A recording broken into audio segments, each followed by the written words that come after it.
Counsellor हूँ, ध्यान से सुने काउंसलर सारे, जो आप ये अवैध उगाही कर रहे हैं, अवैध निर्माण बता करके, तो मैं आपको ये चेतावनी देना चाह रहा हूँ, जल्दी से जल्द अपनी आदतें सुधार लीजिए और ये अवैध उगाही बंद कीजिए। व्यापारी वर्ग को परेशान करना बंद कीजिए।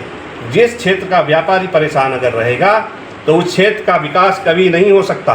तो मैं सिर्फ यही कहना चाहूँगा कि जल्द से जल्द आप अपने आप को सुधार कीजिए और ये भ्रष्टाचार बंद कीजिए।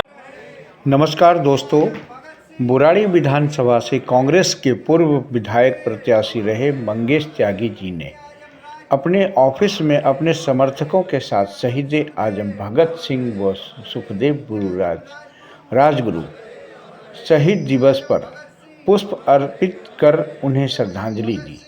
साथ ही 2 मिनट का मौन व्रत रखा और मंगेश जी ने कहा, आज युवाओं को भगत सिंह के आदर्शों पर चलना चाहिए। शहीद अमर रहे, भारत माता की जय। इनकलाब जिंदाबाद, इनकलाब जिंदाबाद, वंदे मातरम, वंदे मातरम। चलो अब जो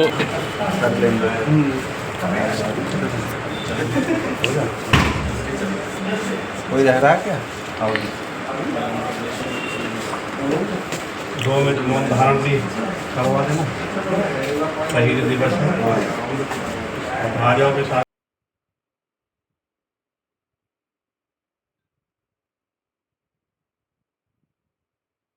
आज ही के दिन जो हमारे वीर सपूत 23 मार्च को जो इन्हें फांसी दी गई, आज ही के दिन, और वो देश हमेशा इनको याद रखेगा, क्योंकि आज़ादी दिलाने में इनका बहुत अहम योगदान रहा, जिन्होंने अपने प्राणों की आहुति देकर इस भारत माता को आज़ाद कराने के लिए अपने प्राणों को न्यौछावर कर दिया इस देश के लिए।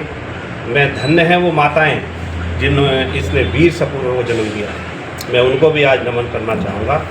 और आज का जो दिन है, काला दिवस ही मानेंगे हम भारतवर्ष के लिए, जो हमारे आज तीनों जो शहीद हुए, हमारे लाल, भारत माता के लाल, तो बहुत ही दुखद घटना उस टाइम रही होगी और उनकी माताओं का, उन परिवार पर क्या उस टाइम बीती होगी, जो इन्होंने देश भ्रष्टाचार की हो, चाहे नशे की हो या राजनीति की बात हो, तो वो आज ज़रूर दुखी होंगे कि मैंने ऐसे भारत के लिए प्राण न्यौछावर किए जो आज इसकी स्थिति आई है, जो भेदभाव आज हो रहा है, जो हिंदू मुस्लिम आज हो रहा है।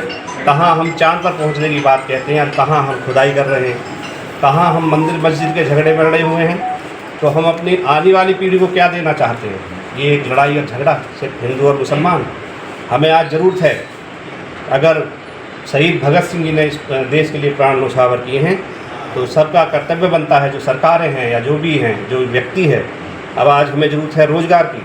जो युवा परेशान है, नशे की लत में क्यों रोज़गार जा रहा है? वो कहावत है, खाली दिमाग शैतान, जो खाली बैठता है आदमी तो दिमाग शैतान का होता है। तो सबसे पहले रोज़गार की ज़रूरत है इस देश के युवाओं को, ताकि वो ना कि नशे की लत में जाए, ना ही कोई क्राइम करे। दिल्ली में जो है बीजेपी की सरकार है, सेंटर में बीजेपी की सरकार है, तो उनके अंदर ही दिल्ली पुलिस आती है। तो मैं उनसे यही कहना चाहूँगा, इस नशाखोरी को जल्दी से जल्द बंद किया जाए और जो हमारे यहाँ के युवा हैं उनके भविष्य से न खिलवाड़ किया जाए, और जो उनका स्वास्थ्य या बिगड़ रहा है या जितना क्राइम हो रहा है, ये सब नशे की देन है। तो जितने भी अवैध दुकानें चल रही हैं, जितनी शराब बेची जा रही है, नशा परोसा जा रहा है, इसको तुरंत बंद किया जाए। और मैं एक नसीहत और देना चाहता हूं, जो यहाँ के प्रतिनिधि हैं, एमएलए हों या काउंसलर हो या एमपी हों, वो थोड़ा अपने आप में सुधार करें। ये भ्रष्टाचार की जो दुकानें इन्होंने चलाई हुई हैं, इन्हें बंद करें। जो ये रोज़ाना ड्रामा करते हैं रोड पर निकल करके, ये सिर्फ उगाही का काम कर रहे हैं। चाहते हैं कि गाड़ी उठवा रहे हैं। अरे आप एक बात बताइए, अगर मैं घर से सामान लेने मॉल के बाहर जाऊँगा तो गाड़ी बाहर खड़ी करके तभी तो मैं सामान लेने जाऊंगा। तो वहाँ से ये गाड़ियाँ उठवाते हैं, फिर शाम को ये नेगोशिएशन करते हैं कि आइए पैसा दीजिए, नहीं तो तुम्हारे यहाँ कोई वाहन नहीं खड़ा करने देंगे, ना ही आपके यहाँ ग्राहक को आने देंगे। तो ये अवैध वसूली का कार्यक्रम चला हुआ है इनका। मैं इन्हें फिर भी कहूँगा कि आज शहीदी दिवस है, तो शर्म करें कुछ ये लोग जो भ्रष्टाचार के में लिप्त हो चुके हैं, जो इनकी आत्माएँ मर चुकी हैं सिर्फ पैसे के अभाव में, जो ये लोगों को परेशान कर रहे हैं। तरीके हैं वाहन यातायात सुचारू रूप करने के लिए। आपके पास कोई अल्टरनेट रास्ता है? जो 100 फुटे पे जो आप इन्होंने काम शुरू किया है सीवर लाइन का, तो तो आपके पास कोई अल्टरनेट ऐसा रास्ता है कि अगर वहाँ काम चल रहा है तो दूसरे रास्ते से आपको निकाला जाए यातायात को? मैं पहले फिर भी कहूँगा, मैंने इलेक्शन के बीच में भी कहा था कि अल्टरनेट 2 रोज रास्ते ऐसे बनाए जाएं ताकि यातायात चलता सुचारू रूप से चलता रहे और बुराड़ी में जाम ना लगे। लेकिन उस पर कार्य करने की बजाय सिर्फ जनता को परेशान करने का काम किया जा रहा है, सिर्फ अवैध उगाही का काम किया जा रहा है। जो मैं अपील करना चाहूँगा, जितने यहाँ के एमएलए हों, एमपी हों या काउंसलर हों, ध्यान से सुने काउंसलर सारे, जो आप ये अवैध उगाही कर रहे हैं, अवैध निर्माण बता करके, तो मैं आपको ये चेतावनी देना चाह रहा हूँ, जल्दी से जल्द अपनी आदतें सुधार लीजिए और ये अवैध उगाही बंद कीजिए। व्यापारी वर्ग को परेशान करना बंद कीजिए। जिस क्षेत्र का व्यापारी परेशान अगर रहेगा तो उस क्षेत्र का विकास कभी नहीं हो सकता। तो मैं सिर्फ यही कहना चाहूँगा कि जल्द से जल्द आप अपने आप को सुधार कीजिए और ये भ्रष्टाचार बंद कीजिए। आज 23 मार्च है। 23 मार्च 1931 को हमारे भारत माँ के वीर सपूत और आज़ादी के जो दीवाने थे, हमारे शहीद आजम भगत सिंह, शहीद सुखदेव, शहीद राजगुरु, तीनों को आज के दिन अंग्रेज़ों की सरकार ने फांसी पर लटका दिया था। और उनकी मांग क्या थी? उनकी मांग थी आज़ादी, ऐसी आज़ादी जहाँ किसानों को उनका हक मिले, जहाँ युवाओं को उनका हक मिले, जहाँ हर एक तबके को, चाहे वो पिछड़ा हो, दलित हो, महिलाएं हों, छात्र हों, सबको उनका हक और अधिकार मिले। ये वही तमाम बातें हैं जिसकी मांग आज हमारे राष्ट्रीय नेता माननीय श्री राहुल गांधी जी भी कर रहे हैं, लगातार कर रहे हैं। उन्होंने भारत न्याय यात्रा की और हर एक भारत के क्षेत्र में जाकर वो यही आवाज़ को बुलंद कर रहे हैं, क्योंकि किसानों को उनका हक नहीं मिल रहा, क्योंकि युवाओं को उनका हक नहीं मिल रहा, रोज़गार नहीं है युवाओं के पास। आज बिहार के अंदर भी कांग्रेस पार्टी की तरफ से जो है रोज़गार के लिए यात्रा चलाई जा रही है, वहाँ से युवा पलायन कर रहा है बिहार से। तो ये तमाम मुद्दे हैं जो आज भी, जब उस समय शहीद आजम भगत सिंह जिन मुद्दों के लिए लड़ रहे थे और जिन मुद्दों के लिए, जिस आज़ादी के लिए वो फांसी पर चढ़ गए, वो मुद्दे आज भी खड़े हैं।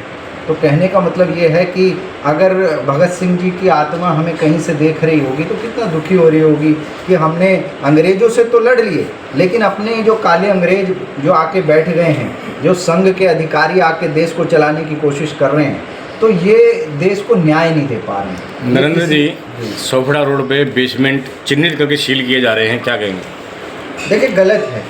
अगर आपको कोई भी नियम होता है वो सबके लिए बराबर होता है, एक तरफ से होना चाहिए। जो भी हम कह रहे हैं कि कोई भी नियम कानून है उसको एक तरफ से सब पे एक समान रूप से लागू करो।